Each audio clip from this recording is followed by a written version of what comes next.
Hello বন্ধুরা, আসসালামু আলাইকুম। Welcome to our channel access to education. আমি আব্দুল্লাহ শাওন আজ আছি তোমাদের মাঝে।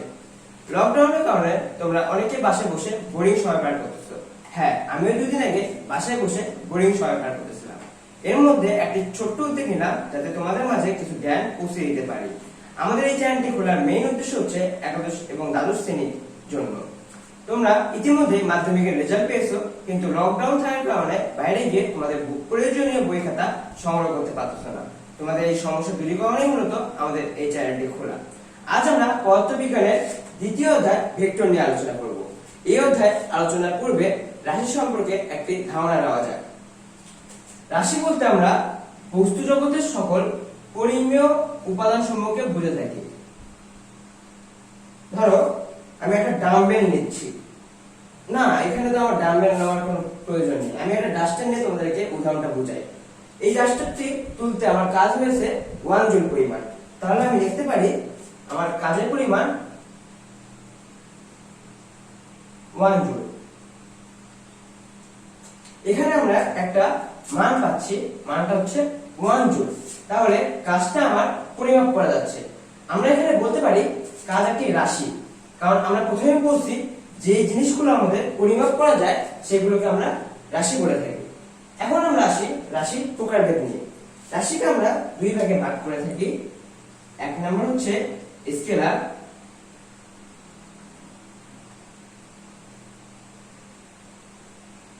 দুই নম্বর হচ্ছে ভেক্টর।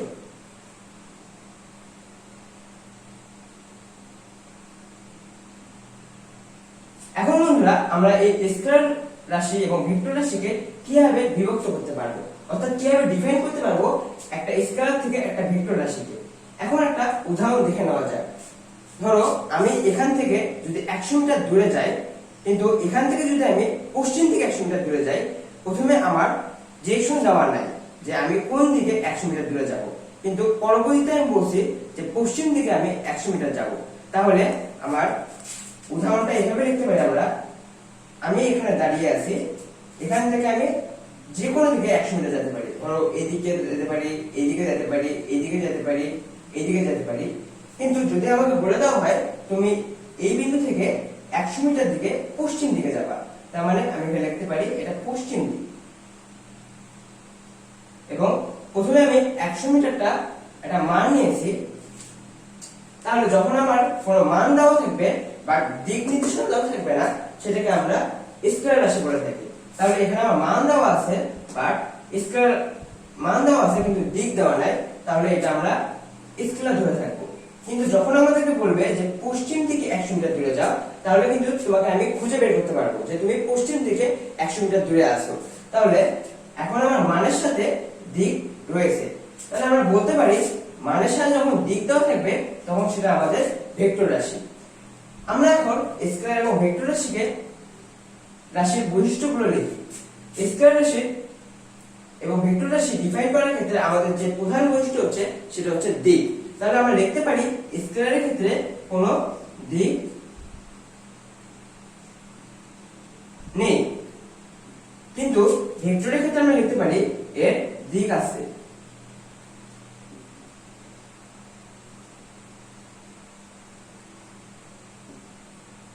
এখন বলো তো বন্ধুরা, স্কেলার এবং ভেক্টর রাশির ক্ষেত্রে কোন জিনিসটা কমন? অবশ্যই বুঝতে পারতেছো, এখানে আমি 100 মিটার অর্থাৎ মানটা আমার নির্দিষ্ট, যেটা আমি দুই ক্ষেত্রে পেয়ে যাচ্ছি। তাহলে আমরা লিখতে পারি না যে উভয় ক্ষেত্রে আমাদের মান রয়েছে? অবশ্যই আমরা এখানে লিখতে পারি উভয় ক্ষেত্রে আমাদের মান আছে।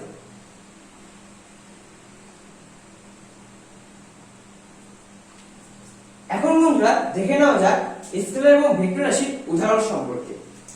তোমরা তোমাদের একাডেমিক এক্সাম এবং অ্যাডমিশন টেস্টে সবসময় একটা কোশ্চেন পাবা যে কোনটা স্কেলার রাশি এবং কোনটা ভেক্টর রাশি। এই কনসেপ্টটা যদি আমাদের ক্লিয়ার থাকে তাহলে আমরা অতি সহজে 1 বা 2 নম্বরের এমসিকিউ ক্যারি করতে পারবো। তাহলে দেখে নাও যাক ভেক্টর রাশির উদাহরণগুলো একটি ছন্দের মাধ্যমে মনে রাখার নিয়ম। আজ যেহেতু আমরা ভেক্টর রাশি সম্পর্কে আলোচনা করব, সেহেতু শুধুমাত্র ভেক্টর রাশির উদাহরণগুলো মনে রাখার একটি ছন্দ দেখে নেওয়া যায়। ছন্দটি হচ্ছে এরকম: ত্বরণ,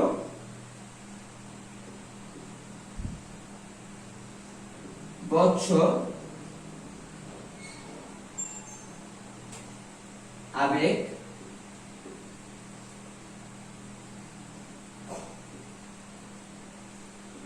কমাও নয়তো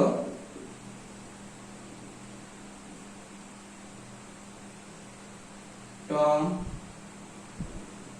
এর মতো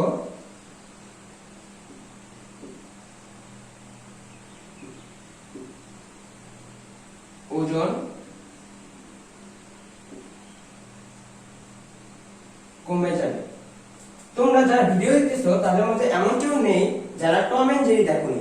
টমের অবশ্যই ওজনটা কম ছিল, এখান থেকে মূলত আমাদের এই ছন্দটি বের করা হয়েছে। এখানে বচ্চতে খণ্ড তয়ের পরিবর্তে আমরা তয় ইউজ করছি যাতে তোমরা সহজে এই ছন্দটি মনে রাখতে পারো। তাহলে এখানে আমরা ত্বরণের ত্বরণ পাচ্ছি, বতে বল, ততে তড়িৎ তীব্রতা,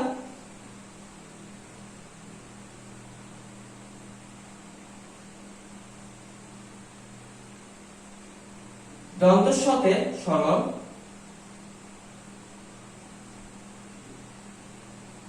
আবেগের বেগ, টমের টতে টর্ক, মতে মন্দন,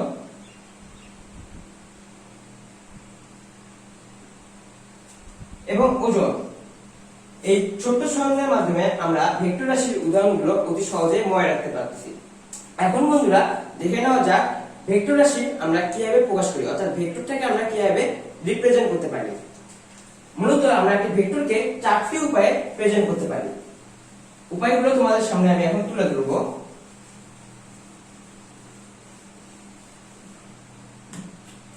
আমরা ফার্স্ট যে উপায়ে একটি ভেক্টর প্রকাশ করি সেটা হচ্ছে কোন অক্ষরের উপরে তীর চিহ্ন দিয়ে। এই একটা সাধারণ অক্ষরকে যদি আমরা তীর চিহ্ন সাংকেতিক চিহ্ন দিয়ে প্রকাশ করি তাহলে সেটা আমাদের ভেক্টর নির্দেশ করে। 2 নাম্বার কোন অক্ষরের উপরে বার চিহ্ন দিয়ে। 3 নাম্বার কোন অক্ষরের নিচে বার চিহ্ন দিয়ে।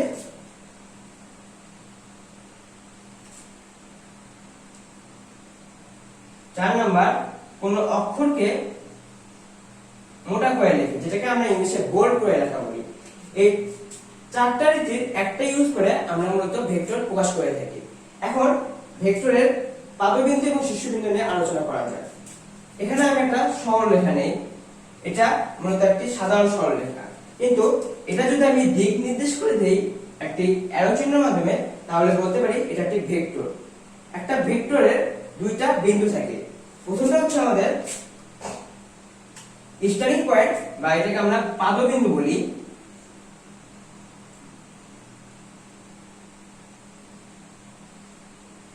এবং শেষ যে বিন্দু সেটাকে আমরা এন্ডিং পয়েন্ট বা শীর্ষবিন্দু বলে থাকি।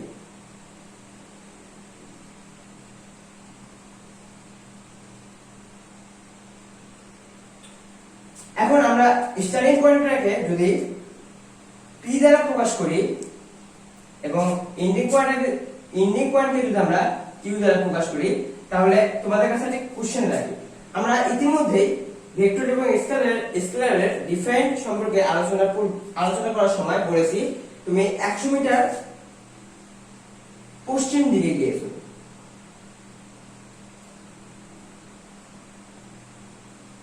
যেহেতু এখানে আমার দিকটা নির্দেশ করা রয়েছে সেহেতু আমি বলতে পারি এটা একটা ভেক্টর।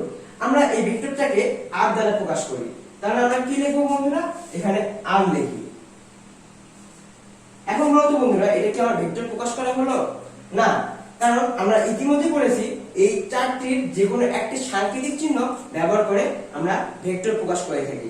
তাহলে এই আর এর উপর যদি আমরা তীর চিহ্ন দেই তাহলে আমাদের 1 নম্বর রুল ফলো করে এবং এটি আমাদের ভেক্টর নির্দেশ করে। এখন আমরা আলোচনা করব ভেক্টরের বিভিন্ন প্রকারভেদ সম্পর্কে। তোমরা বিভিন্ন ধরনের প্রকারভেদ পেয়ে থাকলেও একক ভেক্টর, নাল ভেক্টর, অবস্থান ভেক্টর, সরণ ভেক্টর, সমতলী ভেক্টর, এই ভেক্টরগুলোতে তোমাদের সচরাচর সমস্যা হয়ে থাকে। সো আজ আমরা এই ভেক্টরগুলোর কিছু কনসেপ্ট সম্পর্কে আলোচনা করব যাতে তোমাদের কাছে সহজ হয়। প্রথমে আমরা আলোচনা করব একক ভেক্টর নিয়ে।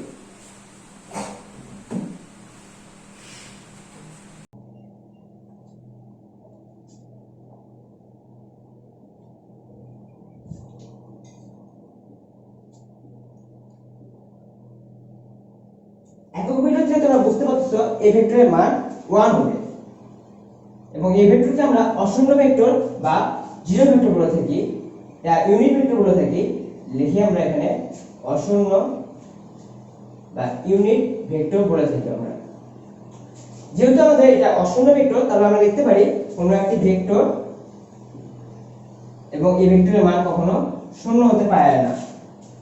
এখন আসা যাক, কোনো ভেক্টরকে তার মান দ্বারা ভাগ করলে আমরা একটি ইউনিট ভেক্টর পেয়ে থাকি।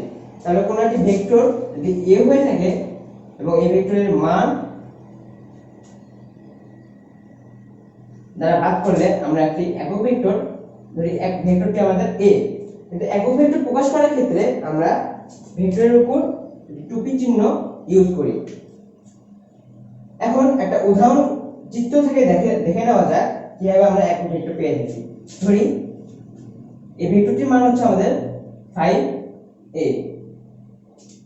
যেহেতু আমাদের এখানে 5টা ভাগ, আমরা আগে বলছি এই ভেক্টরের অলওয়েজ মান 1 হবে, তাহলে 5 কে আমরা এই ভেক্টরটিকে আমরা 5টা ইউনিটে ভাগ করতে পারি। তাহলে একটা ইউনিট, দুইটা ইউনিট, তিনটা ইউনিট, চারটা ইউনিট এবং 5টা ইউনিট।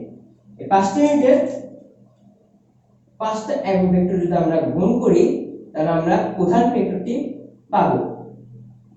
তাহলে এখান থেকে আমরা পাচ্ছি এই ভেক্টর, এই মানটাকে যদি আমরা এই একক ভেক্টরের সাথে গুণ করি তাহলে আসছে আমাদের মান একক ভেক্টর। তাহলে আমরা এই 5টার গুণফলে আমাদের প্রধান যে ভেক্টর সেটা আমরা পাচ্ছি। তাহলে আমরা এটার গুণফলে 5a ভেক্টর, প্রথম যে ভেক্টরটা সেটা পেয়ে যাচ্ছি। এখন আমরা আলোচনা করব নাল ভেক্টর বা জিরো ভেক্টর সম্পর্কে।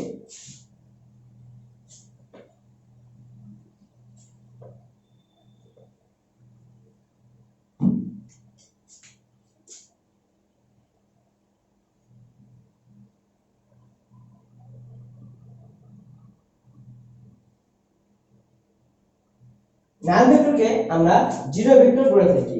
অর্থাৎ আমরা এখানে লিখে দেই এই ভেক্টরটার অপর নাম জিরো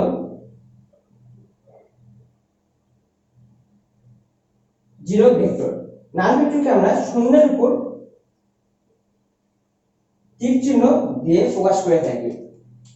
এই ভেক্টরের ক্ষেত্রে কোন ভেক্টরের পাদবিন্দু এবং শীর্ষবিন্দু একই স্থানে স্থাপিত হলে সেটাকে আমরা নাল ভেক্টর বা শূন্য ভেক্টর বলে থাকি। অর্থাৎ এই ভেক্টরের ক্ষেত্রে কোনো পরিমাণ সরণ হয় না। যদি একটা ভেক্টরের আদিবিন্দু p হয়ে থাকে এবং এই ভেক্টরটির শেষ বিন্দু q হয়ে থাকে, তাহলে এখানে একই জায়গায় আমাদের স্থাপিত হয়েছে, তাহলে বলতে পারি আমাদের এই ভেক্টরটির কোনো সরণ হয়নি। তাহলে এই ভেক্টরটি আমাদের নাল ভেক্টর বা জিরো ভেক্টর। এখন নাল ভেক্টরের আরেকটি বৈশিষ্ট্য হচ্ছে কোন একটি ভেক্টরের তার সমান এবং বিপরীত ভেক্টর যদি আমরা যোগ করি তাহলে নাল ভেক্টর পেয়ে থাকি। দেখে নিই, ধরি এটা আমাদের একটি ভেক্টর এবং এই ভেক্টরের অপোজিট এবং সমান ভেক্টর যোগ করি তাহলে নাল ভেক্টর পাবো। এই ভেক্টরটাকে আমরা a ভেক্টর ধরলাম এবং এই ভেক্টরের সমান কিন্তু বিপরীত ভেক্টর যদি আমরা যোগ করি তাহলে আমাদের নাল ভেক্টর আসে। তাহলে দেখে নেওয়া যাক, এই একটা ভেক্টর, এই ভেক্টরের সাথে যদি আমরা এই ভেক্টরটা যোগ করে দেই তাহলে আমাদের জিরো ভেক্টর পাচ্ছি। এটাই মূলত আমাদের নাল ভেক্টর সম্পর্কে একটি কনসেপ্ট। এখন আমরা আলোচনা করব সমতুল্য ভেক্টর নিয়ে। সমতুল্য ভেক্টরে তোমাদের অনেকগুলি সমস্যা হয়ে থাকে যে এই ভেক্টরটা আমাদের কিভাবে আসে। সমতল বলতে বুঝতেছই একটি সমান তল বিশিষ্ট। যদি এগুলো আমার একটা করে ভেক্টর হয় তাহলে আমরা এভাবে অ্যাড করতে পারি এবং এই বোর্ডটা আমাদের একটি সমতল। তাহলে আমরা বলতে পারি একটা সমতলের উপর আমাদের ভেক্টরগুলো আছে। তাহলে দেখে নেওয়া যাক চিত্রের মাধ্যমে।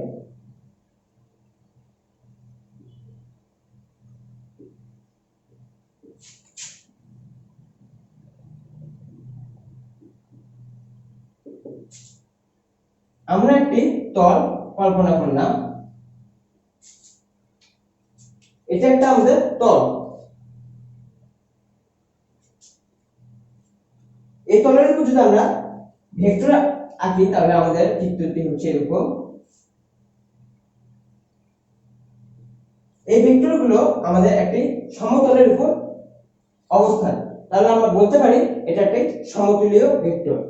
এখন আমরা আলোচনা করব অবস্থান ভেক্টর সম্পর্কে। অবস্থান ভেক্টর সম্পর্কে আলোচনা করার পূর্বে একটি উদাহরণ দেওয়া যাক। ধরো আমি এখানে দাঁড়িয়ে আছি এবং আমাকে যদি বলা হয় তুমি আমার এক বন্ধুর অবস্থান নির্দেশ করো, তাহলে আমি আমাকে প্রসঙ্গ বিন্দু ধরে আমার বন্ধুর অবস্থান একটি ভেক্টরের দ্বারা নির্বাচন করব। যদি আমি লিঙ্কটা দিয়ে নেই, অবস্থান ভেক্টর,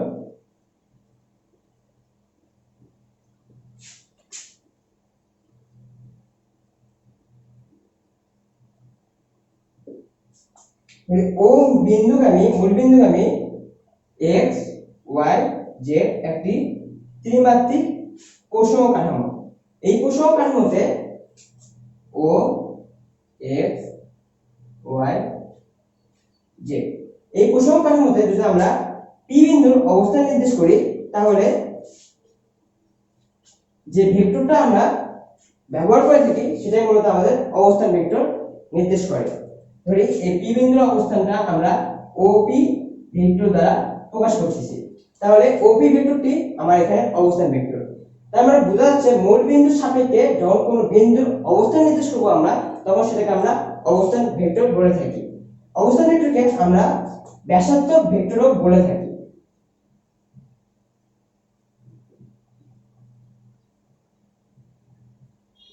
তোমরা অনেক সময় প্রশ্ন পেয়ে থাকবা যে অবস্থান ভেক্টরের অপর নাম কি। অবশ্যই তোমরা দেখতে পাচ্ছ অবস্থান ভেক্টরের অপর নাম হচ্ছে আমরা ভেক্টর ব্যাসার্ধ ভেক্টর বলে থাকি। এখন আসা যাক সরণ ভেক্টর সম্পর্কে। সরণ ভেক্টর বলতে মূলত আমরা আমাদের অবস্থান ভেক্টরের যে সরণটা হয় সেটাকে ধরে থাকি। যদি আমার দুইটা বন্ধু দুইটা স্থানে আছে, আমি মূল বিন্দু ধরি এবং প্রথম বন্ধুর কাছে যদি যাই তাহলে আমার একটা অবস্থান ভেক্টর নির্দেশ করবে, এবং দ্বিতীয় বন্ধুর ক্ষেত্রে যাই তাহলে আমার অপর একটি অবস্থান ভেক্টর নির্দেশ করবে। এবং দুই বন্ধুর মধ্যে যে সরণ ঘটেছে, মানে অবস্থানে যে সরণ ঘটেছে, সেটাই মূলত আমাদের সরণ ভেক্টর। তাহলে দেখে নেওয়া যাক চিত্রের মাধ্যমে।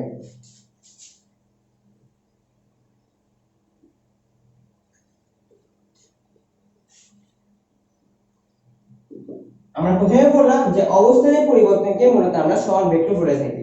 তাহলে xyz প্রসঙ্গ কাঠামো হয় ও মূল বিন্দুগামী x y এবং z, এবং যদি ও বিন্দুতে আমি থাকি এবং প্রথম বন্ধু p বিন্দুতে থাকে, তাহলে আমার এখানে একটি অবস্থান ভেক্টর পাচ্ছি। এবং দ্বিতীয় ক্ষেত্রে আমার দ্বিতীয় বন্ধুটি q বিন্দুতে আছে, তাহলে দ্বিতীয় বন্ধুর জন্য আমি অপর আরেকটি অবস্থান ভেক্টর পাচ্ছি। তাহলে এই দুই ভেক্টরের মধ্যে যে সরণটা ঘটেছে সেটাই মূলত আমাদের সরণ ভেক্টর। তাহলে আমরা দেখতে পারি এটাকে যদি আমরা r অফ f দ্বারা প্রকাশ করি এবং এটাকে আমরা r অফ i দ্বারা প্রকাশ করি, তাহলে আমরা দেখতে পারি এখানে সরণ ঘটেছে ডেল r।